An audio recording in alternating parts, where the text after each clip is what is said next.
یہ اللہ تعالیٰ نے آپ کو قوت و طاقت دی تھی. اور کرامت کی تو وہ انتہا ہے کہ ایک مرتبہ ہارون رشید نے دعوت کی آپ کی، خلیفہ ہارون رشید. دربار میں کچھ حاسدین بھی تھے، اور ظاہر ہے کہ صاحب کمال جو ہوتا ہے ان کے کچھ حاسدین بھی پیدا ہو جاتے ہیں. کہ زمانے کا ایک زمانے سے دستور رہا ہے. تو اہل بیت کے تو ہر دور میں بہت سے حاسدین بھی رہے ہیں، بلکہ یہ کہا جائے کہ چاہنے والوں کی تعداد کم رہی ہے. اس کا سب سے بڑا ثبوت کوفہ ہے. ظاہری طور پر محبت کے دعوے والے تو بہت تھے، امام کو بلایا، لیکن کیا کیا؟ 72 جانثار رہ گئے، باقی سب دغا باز اور غدار ہو گئے. تو حاسد بھی تھے دربار میں. تو ہارون رشید نے تفریح کے لیے، مطلب جس کو منورنجن بولتے ہیں، اس کے لیے ایک شعبدے باز کو بلایا اس نے، جادوگر جو کرتب دکھاتا تھا، ہاتھ کی صفائی والے. تو حاسدین نے وہ شعبدے باز کو ایک طرف لیا اور کہا کہ دیکھو اس دعوت میں جو ہے موسیٰ کاظم بھی آ رہے ہیں اور ہم ان کو پسند نہیں کرتے، خلیفہ نے ان کو بھی بلایا ہوا ہے، تو ہم چاہتے ہیں کہ کچھ ایسا کرتب دکھا کہ جس سے موسیٰ کاظم ذلیل ہو جائے، رسوا ہو جائے اور ہمارے لیے مذاق کا سامان بن جائے. اور اگر تو نے ایک کام کر لیا کہ جس کی بنیاد پر موسیٰ کاظم کے لیے ایک مذاق کا سبب بن جائے موسیٰ کاظم، اور ذلت اور رسوائی اس کا مقدر بن جائے، تو ہم تجھے انعام و اکرام سے نواز دیں گے. وہ جاہل شعبدے باز جو تھا وہ سمجھا نہیں کہ بھائی میں کس سے ٹکرا رہا ہوں. اور اس نے کہا ٹھیک ہے، تم اگر وعدہ کرتے ہو انعام کا تو پھر دیکھو آج میں کیا کرتا ہوں. بہرحال بھرے دربار میں جب موسیٰ کاظم پہنچے رضی اللہ تعالیٰ عنہ، بادشاہ نے بڑی استقبال کیا، اپنے تخت میں اپنے بازو بٹھایا. شعبدے باز نے اپنے کرتب دکھانے شروع کیے. لوگوں نے تعریفی کی، صلاح بہت دیر تک یہ تماشا چلتا رہا. جب تماشا ختم ہوا، خلیفہ ہارون رشید نے کہا دسترخوان سجایا جائے، کھانے کا وقت ہو گیا. تو کھانے کے لیے ایک الگ کمرہ تھا. بادشاہوں کا تو مطلب محل اور سبھی کھانے کے کمرے الگ، سونے کے الگ، وہ تو ٹھاٹ باٹ ہوتے تھے. بھائی بادشاہ ہوتے تھے. اب آج کل تو پھٹیچر لوگوں کے اتنے ٹھاٹ باٹ ہے، تو وہ تو کئی ملکوں کا بادشاہ.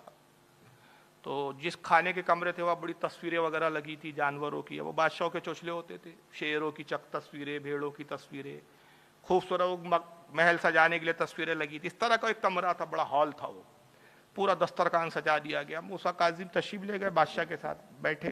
شعبدے باز وہ جو جادوگر تھا وہ بھی بیٹھا تھا. کھانا پروسا گیا.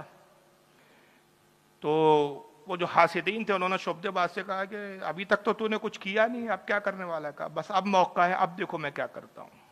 اب میں وہ کام کروں گا کہ جب کام کروں گا تو تم ہنسنا، مذاق اڑانا، تمہاری تفریح کا سامان ہو گیا. اچھا دیکھتے کیا کرتا ہے. شعبدے باز نے دیکھا، بس جیسی وہ کھانا آیا، ہاں خلیفہ نے کہا شروع کیجیے بسم اللہ، اللہ کے نام سے.